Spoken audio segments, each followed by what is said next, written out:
গত 5 বছরে আমি অনেক সমকামীর সঙ্গে থেকেছি। তাদের অনুভূতি আছে যা তাদের সমলিঙ্গের জন্য। ইসলামে কি এটা নিষিদ্ধ এবং কেন তাহলে? বোন প্রশ্ন করলেন যে সমকামিতার ব্যাপারে কি বলে ইসলাম, এবং যদি এটা ভুল হয় তাহলে কেন এটা ভুল।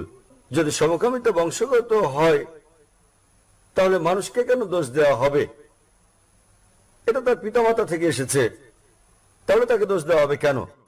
আল্লাহ কোরআনে বলেছেন সূরা ইসরা অধ্যায় নম্বর 17 আয়াত নম্বর 32, ব্যভিচারের কাছেও তোমরা যেও না, কেননা ব্যভিচার হচ্ছে সব মন্দ কাজের মন্দ সূচনা।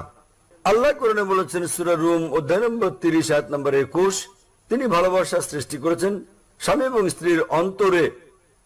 সর্বশক্তিমান ঈশ্বর মানুষকে এমন ভাবে তৈরি করেছেন যে তারা বিপরীত লিঙ্গকে ভালোবাসবে। এছাড়া আল্লাহ সূরা আরাফে বলেছেন অধ্যায় নম্বর 7 যে কোন পুরুষকে কথা বলা যে তুমি কি তোমার লালসা চর্চা করো পুরুষের উপর নারীর চেয়ে বেশি। তার মানে সমকামিতা হচ্ছে নিষিদ্ধ ইসলামে এবং কোরআনে। সমাজে সমকামিতা বাড়বে শেষ জামানায়, মানে জিনা আর ব্যভিচার বাড়তে বাড়তে এমন একটা পর্যায়ে যাবে যে এগুলোর প্রতি মানুষের আগ্রহ উঠে যাবে। তখন ছেলে ছেলের সাথে জেনা করবে, মেয়ে মেয়ের সাথে জেনা করবে।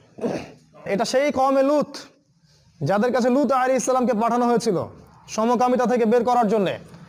তিনি এমন ভাষা বলেছেন, কোরআনের মধ্যে আছে, সূরা হিজরের মধ্যে আছে। তিনি বলেছেন আমার মেয়েদেরকে পারলে বিয়ে করে নাও, তাও এগুলো ছেড়ে দাও। একজন নবী কত দরদ দিয়ে কথাটা বলতে পারেন কওমকে বাঁচানোর জন্য। তারা সেটাও শোনে নাই। তারা বলেছে খুব পবিত্র থাকতে চাও, গ্রাম থেকে বের করে দিব তোমাদেরকে। এই সেই সমকামী সম্প্রদায় যারা এখন আন্দোলন করছে অধিকারের জন্যে। ওদের সাইন হচ্ছে রেইনবো সাইন, রংধনু সাইন, রংধনুর চিহ্ন ওদের পতাকা। মানে ভেদাভেদ নাই, আমার স্বাধীন ইচ্ছা, আমি যেভাবে খুশি সেভাবে চলতে পারি। আল্লাহ পাক জিবরাইল এবং মিকাইল আলাইহিস সালামকে পাঠিয়ে দিয়ে ওই যে জর্ডানের পাশে দেখবেন ডেড সি, মৃত সাগর, ওইটাকে একদম তুলে আল্লাহ পাক উপর থেকে ফেলে দিয়েছিলেন। আর আকাশ থেকে পাথর বর্ষণ করেছেন। এটা রজম, আকাশ থেকে রজম করেছেন আল্লাহ পাক। পৃথিবীতে রজম হয়নি, আল্লাহ পাক আকাশ থেকে রজম করেছেন পাথর দিয়ে। কওমে লূতকে আল্লাহ রাব্বুল আলামিন এই পাপের কারণে ধ্বংস করেছেন। কাকে? কথা বলেন। কওমে লূতকে, লূত আলাইহিস সালাতু ওয়াস সালামের কওমকে।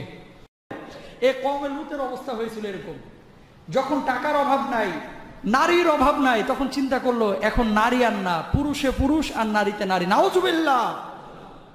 আল্লাহ রাব্বুল আলামিন তখন 2 জন ফেরেশতা পাঠালেন।